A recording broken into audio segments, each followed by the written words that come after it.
Hello, everybody. I hope you all are doing well.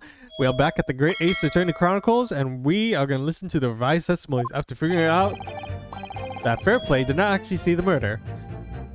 There was blood on both hands of the assailant. I sincerely and distinctly remember that. However, I suppose you might say that I didn't see the exact moment of the stabbing transpired, if that matters. I remember seeing the knife, and I remember seeing both of the attackers' hands with blood on them. I didn't actually see anything myself, no. Not until I heard that scream.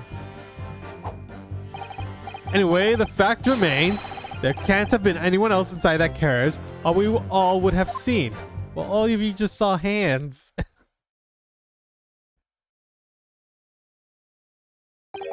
Well, lo and behold, in truth of the fact, not one of you was witness to the crucial moment of the crime was perpetrated. I apologize, my lord, but honestly, there was no one else inside that carriage, and the man's hands were covered in blood. That much incriminating evidence is tantamount to say we saw the man do it. That's really not what the testimony is about. Let us examine the interior of the omnibus once more. The victim's fresh blood is clearly visible on the seat, corroborating the witness's accounts. In other words, there was no substantial, no significant change in the fact of the case. Very well, your cross-examination, please, counsel. Yes, my lord. Alright, let's go pry out more details. There was blood on both hands of the assailant. I sincerely and distinctly remember that. No, the evidence tells us otherwise. We have the gloves the defendant was wearing on the night in question in the court record. I'm well aware of that, sir, but nevertheless, I know what I saw and I stand by it. The man had blood on both his hands. He's defiant, even in his face of hard evidence. He's steadily refusing to admit that he might have mistaken what he saw, but why? Your reasoning is dire. One hand or two, the assailant's point remains unchanged. Minutes after the grim crime, the victim's blood dripped guilty from the accused's fingers.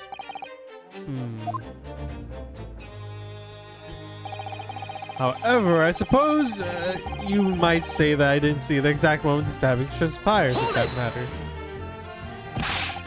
Don't try to downplay this. Whether or not you saw the exact moment of the crime is a matter of fundamental importance, as well you know. But for crying out loud, we all know that no one else could have possibly done it. I was just trying to save us all some time. You have a loan of 20 guineas outstanding with the defendant, do you not? Huh.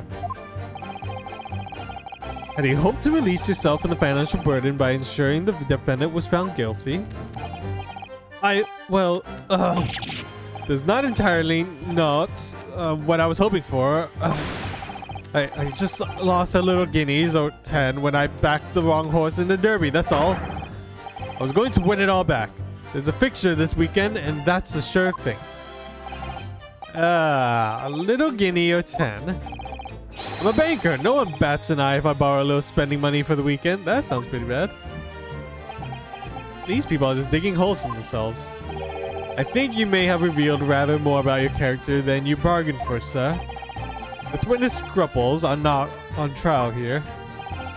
Proceed to the next witness. Is this really how it's supposed to work? I remember seeing the knife, and I remember seeing both of the attacker's hands with blood on them. You definitely saw that too. Blood on both hands. Yes, sir. I mean, I know that what you're going to say. Only one of Mr. Gilda's gloves had any signs of blood on it. That's right. The thing is, as far as I remember, sir, when I looked down and saw Mr. McGill sitting beside the other fellow, I don't believe he was wearing any gloves, sir. He wasn't wearing these gloves. That's correct, sir. and I saw both the blood on both his bare hands quite clearly. That's true. The dark color stain on leather gloves wouldn't have been easy to see. I should point out that the police officer who apprehended the accused on the night in question reported that there was no trace of blood on Mr. McGilden's gloved hands. There wasn't blood on his hands. This is puzzling indeed. This must be significant somehow, I'm sure of it. I didn't actually see anything myself, no. Not until I heard that scream. You didn't see anything? Oh yes, sir. That is to say, no, sir. I did it. Very sorry about what I said before, sir. Very sorry, yes. It was very wrong of me to make up stories to say I saw him stab the man. Wouldn't you agree, sir? I know what you're insinuating, but I certainly wasn't making up stories. Still, to say you saw nothing isn't right either, is it? No, sir, I saw nothing at all. Mr. Beepo, you were driving your horse. At the very least, you must have enjoyed a good view of London streets, no? That's kind of awkward to bring up, is it? Oh, please, you didn't even see that? It was so cold that night, you see, it was cold that I couldn't keep from passing out, sir. Yes, my head was fairly frozen solid, sorry to say, sir. It would seem prudent to avoid travel on the last omnibus service of London's cold night winters. People!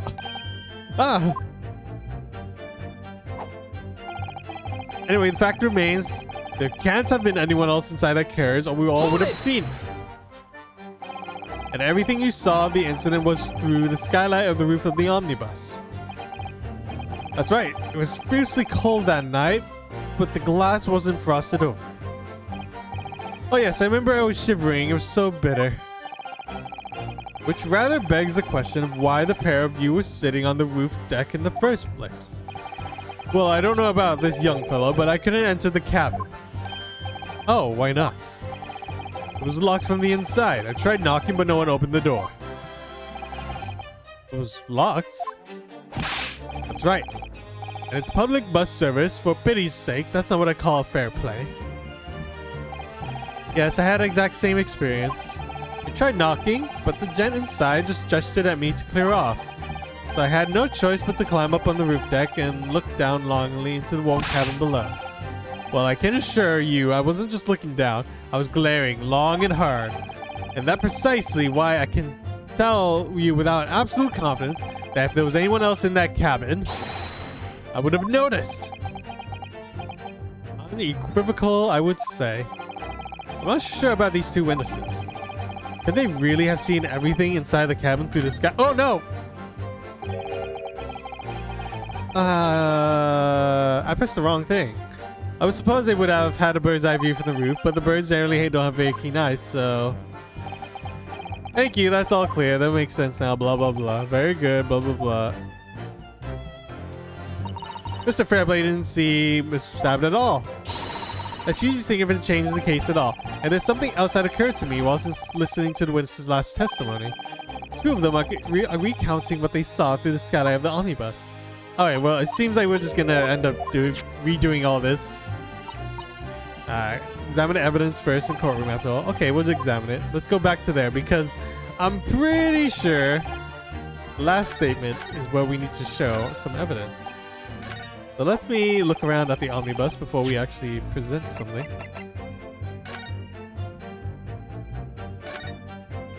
They said it was locked. Let's look at it. Well, let's open the door again and go inside, shall we? The scene of murder, it's horrible. Oh, we haven't actually been inside here. Alright, so here we have some blood. That's blood soaked into the seat, the victim's obviously. Yes, and the seat would have clearly visible from the roof deck. Would you really stab someone in full view of other passengers like that, I wonder? Well, it was dark after all. And there was a lamp in here, so perhaps the culprit couldn't see anything outside through the skylight. Whichever way you look at it, it doesn't seem like it was a planned attack. Could you have really? It's quite a large skylight, isn't it? Yeah, it's quite large enough to afford a good view into the cabin of the roof deck. And it doesn't appear to be a handle or catch of anything description. I suppose it can't be opened from the inside of the cabin at least. Ah, that's a poster from the Great Exhibition. That's due to start 6 months from now. There's a lot of focus between drawn to the Crystal Tower and the centerpiece of the whole exposition. Oh, the Crystal Tower. It's under construction already, I believe. People all over London must be fizzing with excitement at the prospect of such a grand event. It's another thing here. Ah, that's a poster from the Great Exhibition due 6 months. There's a lot of focus. Is this the same thing? It doesn't look the same. Apparently it's the same. Nothing else I could have noticed within here. Take a look around. We have the lamp, lantern. Nothing in these seats. Anything inside? Now open this up. The seat seems to have a handle, it seems. Oh, there's some stuff in here. This looks like all sorts of equipment that might be needed to keep the omnibus running. Feeding tubes, tools to repair, blankets, horseshoe repairing. So it's a storage compartment for the coachman to keep things, it seems. There doesn't seem to be anything space for passengers to store their luggage, that's for sure. Well, I don't imagine it would be very convenient for that purpose anyway. What if someone could have hidden in there? Alright, let's leave, get out of this carriage. Have you seen enough? Let's step back outside then. And let's look at it from the top view. Can't look under, so. Let's see. The Phoenix Wright Omnibus. What a well-fitting name.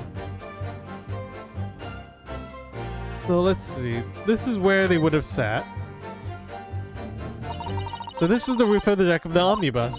Oh, you must have a wonderful view of the London streets from here. The people sit up here all way up here on the bitter winter nights when it's cold running past them. And they have to pay money to do so? Well, I can't imagine how cold it must feel. That's just made me think of something horrible. Can you imagine being dragged around the city in the freezing cold as punishment? Perhaps that is the real price you pay to stay outside late.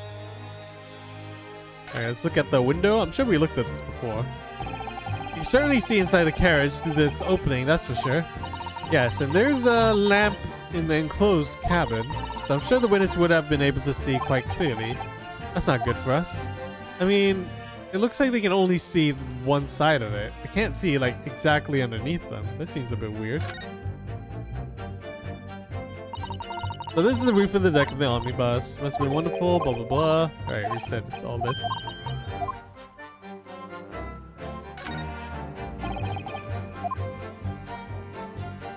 Let's see, anything out of place in the front side? No, doesn't look like I can see anything out of... No, everything looks in order. Okay, we looked at the bus. Let's go back. Oops. Don't do it. Oh, frick. Why didn't you just cycle me back through? I didn't want to skip to this part by accident.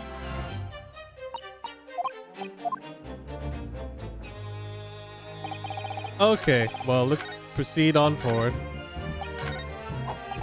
Alright, there we go. Hold it! Press it and get to the part where I was at, where I accidentally pressed the first option.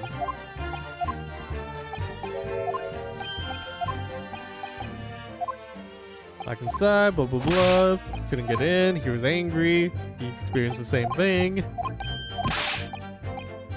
was looking down, glaring hard. Really holding a grudge. Oh, there we go. Not sure where the tube is. Could they have really seen everything inside the cabin through the skylights? They might have not been able to. Allow me to confirm one thing, Mr. Fairplay. You were riding this omnibus. And witness the events of the cabin through the skylight in the roof of the upper deck, is that right? That's right, yes. In that case, there is a portion of the cabin interior that would have been out of sight from you. What? By golly, really? Obviously, at this stage, we can't say for sure. But the possibility cannot be denied. At the time of the incident, there could have been another passenger in the enclosed cabin of the omnibus. Objection! Enough hypothetical meandering, my Nipponese friend. The prosecution demands that you substantiate your claims. After all, the scene of the crime is here in the flesh. Very well, I will uphold the prosecution's demands. You identify the area of this cross-examination plan of the omnibus. Where exactly in the omnibus are you suggesting that the potential extra passengers could have been situated? Well, if they were sitting here, they could have only seen here, which means they can't have seen what's underneath them right here. Take that! Both rows of the seat of the roof face in the direction of the travel, whereas the seats in the enclosed cabins face each other, which means the visible part of the cabin which passengers on the roof deck can see through the skylights is that I've drawn here. See, this is something that bothered me since the beginning of this case, and I'm so glad we can finally present it. That's right, my lord. As you can see, the seat opposite the one of which the victim and his attacker were sitting is obscured from view.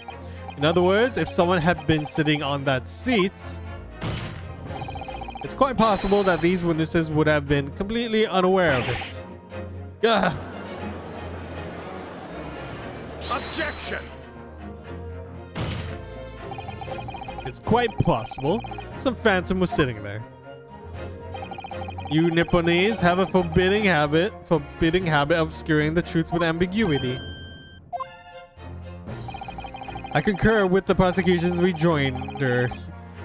In a British court of law, evidence is paramount. I cannot entertain this objection, counsel. That is, unless you're able to put a name to this mysterious passenger whom you allude. What? Do we have a name? People. What do we have in here? This is seriously all the people that we have. Who could have been? We know he's sitting on one side.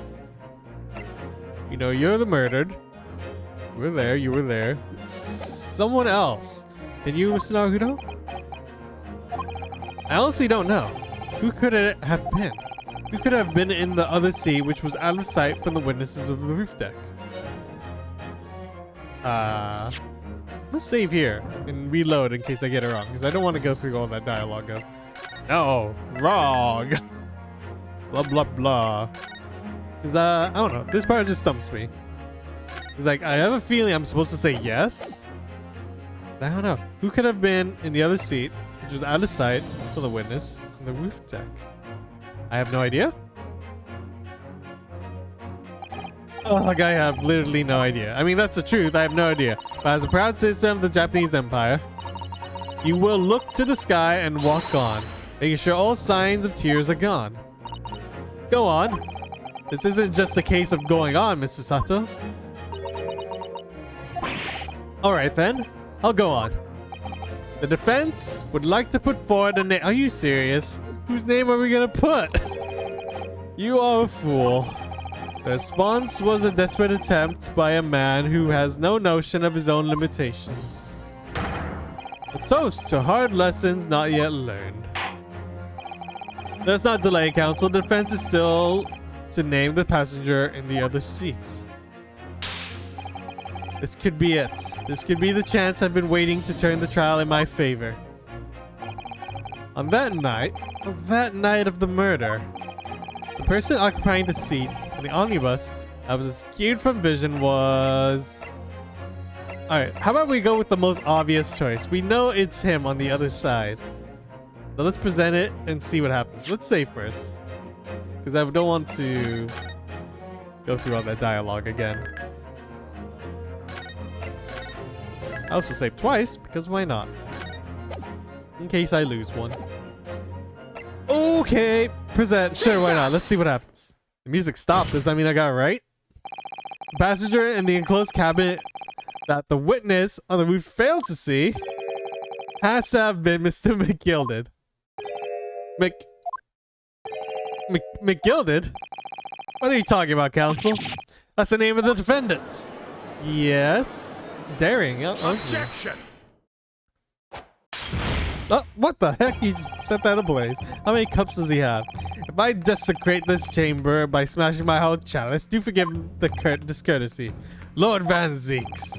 People talk of those tiny island nations in the Far East as having a learning and culture of their own. Oh, I must have gotten it right because we're getting quite a bit of dialogue. But I see they use the terms ill-advisedly. What are you trying to say?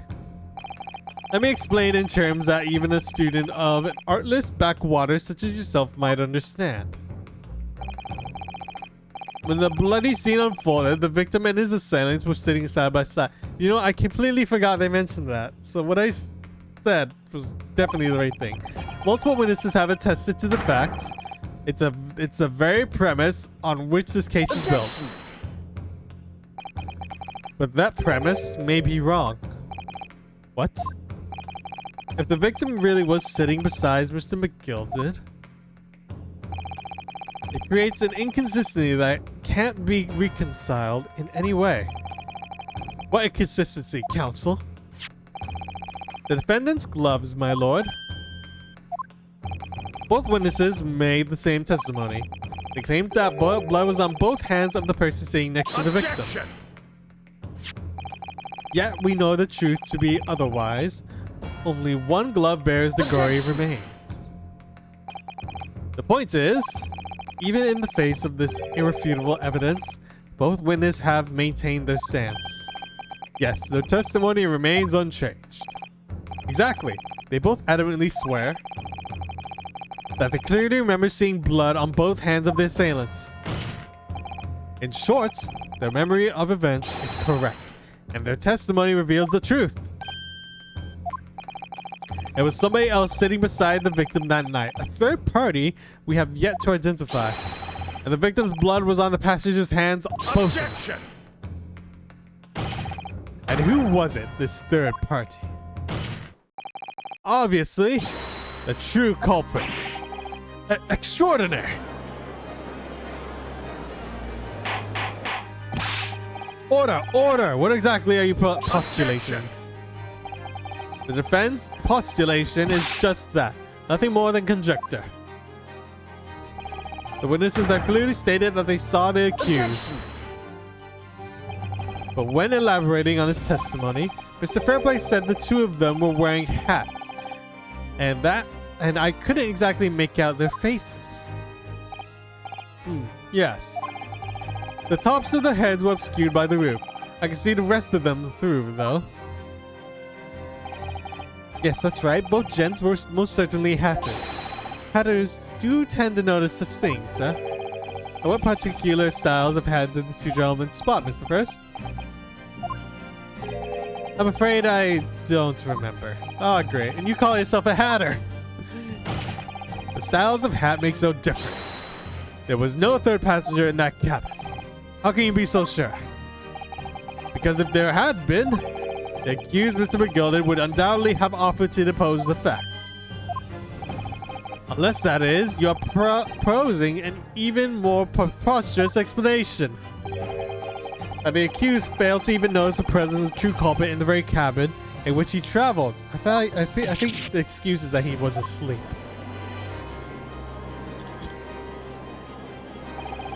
He's right. If there was another person traveling in the enclosed cabin of the omnibus, it's inconceivable that Mr. McGilded would have been unaware of it. Order! There's clearly a simple solution to this problem. Bring the accused Mr. McGilded to the stand. Well, what you say, counsel? The prosecution objects, my lord. On what grounds? As a suspect, he will have already made a full statement to the police. But what if there was some reason why he was unable to speak freely? Magnus McGilded is no uneducated ruffian. If it indeed turns out the man had been withholding information, you can be sure it will have been a most deliberate act. Counsel for the defense, what is your opinion? My lord, should we ask Mr. McGilded to testify or not?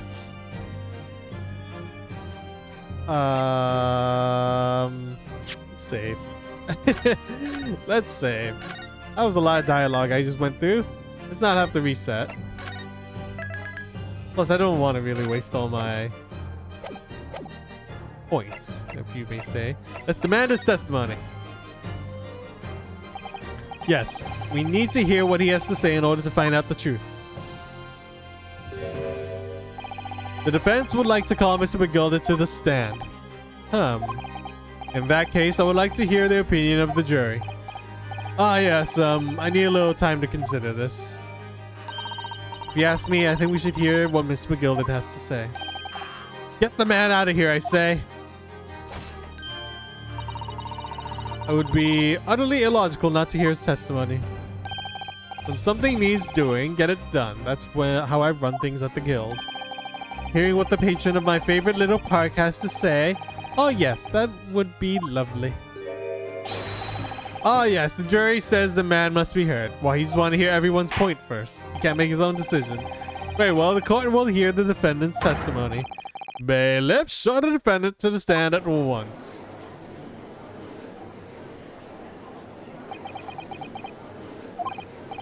Now, maybe what actually happened that night will finally become clear.